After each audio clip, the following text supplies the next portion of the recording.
अगर आप भी चाहते हैं कि आरसीएम म्यूजिक के वीडियो सबसे पहले आप तक पहुंचे, तो लाल बटन को दबा के चैनल को सब्सक्राइब जरूर करें और साथ में बेल आइकन को दबाना ना भूलें। प्रेम से बोलिए छठी मैया की।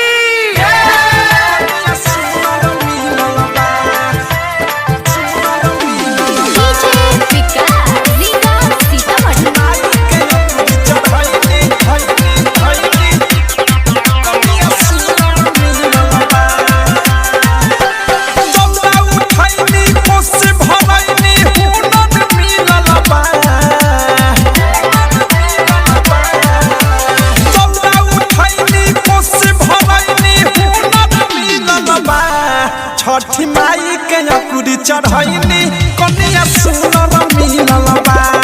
छठी माई के अकुरी चढ़ैनी मेहदी सुनर मिलल बा। कनिया सुनर मिलल बा, सुनर मिलल बा।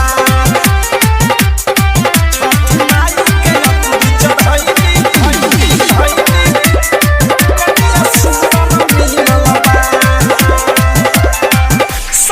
भाव से अकुरी चढ़ैनी भरा भरा मुट्ठी मिलल बाबा है जब सोना के सिकरिया मुट्ठी।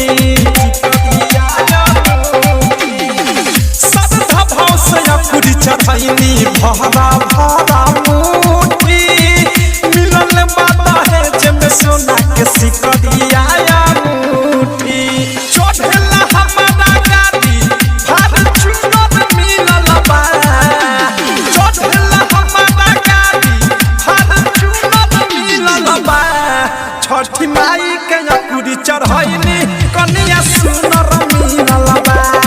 छठी माई के ठेकुआ चढ़ैनी दुल्हन सुनर मिलल बा। कनिया सुनर मिलल बा, सुनर मिलल बा।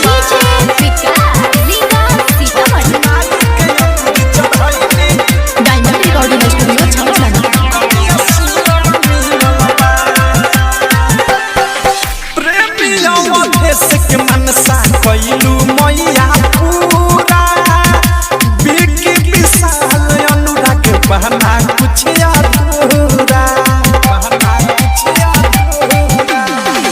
प्रेमी अवधेश के मनसा कैलू मैया पूरा बिकी विशाल नरेश बहना कुछ अधूरा।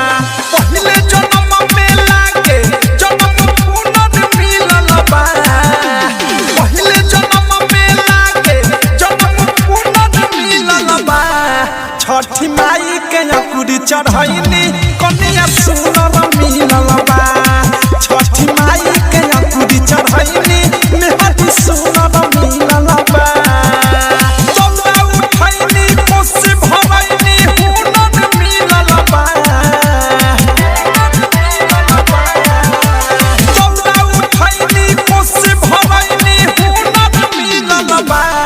छठी माई के अकुरी चढ़ैनी कनिया सुनर मिलल बा।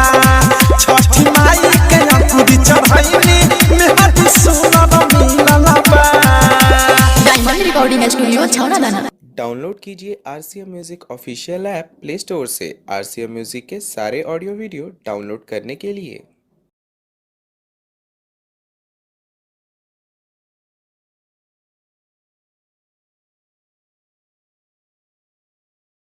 बोला बोला छठी मैया की।